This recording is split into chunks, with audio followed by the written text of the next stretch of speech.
টাকা দিয়ে আমি তোমার ছোট করি না, টাকাটা লই। না না দাদা দূর দূর ওই বই তো ভাড়া নিতে পারতাম না। তো রান্ডে এই সিঁড়ি কেন উঠতাম কিলারে মাই। দিদি আমার টাকা 100 দাও না, আমি ইন্টারভিউ দিতাম, আমার খুব দরকার টাকা 100। আরে ভাই আপনারে আমি চিনি না জানি না, আপনি খেয়ে কইরা আমি টাকা 100 আপনারা কেমনে দিম, আপনার তো কোনো দেখছি না আমি। দিদি আমার অত দিনের পড়া নষ্ট হয়ে যাবো যদি টাকা 100 দেন না। আপনি টাকা 100 দেন, আমি ইন্টারভিউ দিতাম। আরে ভাই আমি কালকে আনিয়ে তোমার টাকা 100 দিলে। আচ্ছা ঠিক আছে তাহলে নেন গিয়ে 100 টাকা।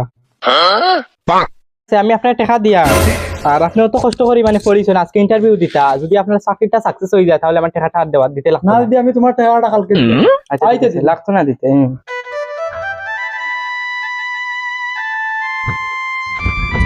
স্যার উবাইন উবাইন আপনি অত বড় কোম্পানির মালিক হইয়া ধবাইতে দেখলাম টাকা 100 আনলাই। তুমি বুঝতে না, বেটিটা দেখছি খাইল ফোন বিষয়টা বুঝলাম না ভালো করে। শুনো। স্যার শুনুন শুনুন, আপনি জেলাও কলা ভর্তি করিলেন আর কালকে আমি আপনার আনিয়া টাকা জেলাও কলা 2 লাখ আপনারে আমি আনিয়া দিমু। বুঝছো নি মা তো হয়েছে বেটিও না ফোনও মাতের, আমি শুনছি তখন বেটির কাছ থেকে টাকা 100 আনছি, এখানে হসপিটাল টাকা 2 লাখ লাগে। তখন আমি যে অত বড় কোম্পানির মালিক, তখন বেটির আমি টাকা যদি সাহায্য করি 2 লাখ হোক আর 1 লাখ হোক, বেটি আইলা নিতো না, এর লাগি আমি টাকা মানে 100 আনছি, আমি সাহায্যটা করতে পারি। তখন গিয়া কইম আমার চাকরি হয়ে গেছে, তুমি টাকাটা নাও, ও তার লাগে। ও আচ্ছা বুঝছি এখন ঠিক আছে। তা আশা করি বুঝতে পারছো। হয়। রাইট।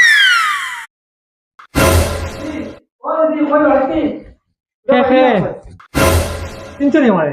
ও সিনিয়া তো সেদিন দিয়ে 100 টাকা নিছিলা। তোমার 100 টাকা নেওয়ার পরে আমার কত বড় উপকার হয়েছে জানো? ও চাকরিটা মানে হয়েছে, ইন্টারভিউ হয়েছে তো। ইন্টারভিউ হয়েছে বাট চাকরি হয়েছে। ও আচ্ছা ঠিক আছে। আর অন্য আপনার আগর 100 টাকা না না এটা লাগতো না তো এটা নিতে। নেন কি আপনার 100 টাকা ওটা। আচ্ছা আর আমার চাকরি হয়েছে হিসাবে আপনার এই উপহার হিসাবে আমি টাকা তুলে দিতে চাই। ইয়ারাডি টাকা দিয়ে আমি তোমার ছোট করি না, টাকাটা লই। না না দাদা এত টাকা তো আমার লাগে এত নেওয়া সম্ভব না, এত টাকা তো আমি মানে নিতাম না। এটা যদি টাকা 100 আমার যদি আপনি দিতেন না, তাই যে আমার চাকরি হইলো না। আর তুমি টাকা 100 দিছো হিসাবে আমার চাকরি হয়েছে, ওই হিসাবে আমি তোমার গিফট হিসাবে। না না দাদা তে আপনি এক কাজ করেন, আমার মন থেকে মানে আপনারা দিলাইছে, আপনি নেই কি টাকাটা মানে আমি নিতে লাগতো না। আপনি রাখিলেন আপনার উপহার হিসাবে। আপনি একদম আমার দাবি ছাড়িয়ে দিলাইছেন এই টাকাটা। হয় আমি দাবি ছাড়িয়া দিলাইছি, এটা উপহার হিসাবে আপনার। ঠিক আছে তাহলে আমি টাকাটা নিচ্ছি। আর আমার বহুত বড় উপকার হয়েছে, মানে আমার হসপিটাল কালকে টাকাটা লইয়া যাইতে লাগবে। আচ্ছা ঠিক আছে। তাই দিদি যদি অসুবিধা পড়ে আমার লগে যোগাযোগ করুন। আচ্ছা ঠিক আছে আইন গিয়া টাকাটা পুলাটাই দিছি, আমার বহুত বড় উপকার হয়েছে। জীবনে কিছু পারো ইয়া না পারো, মানুষের পাশে দাঁড়ানো উচিত, এটাই বাস্তব।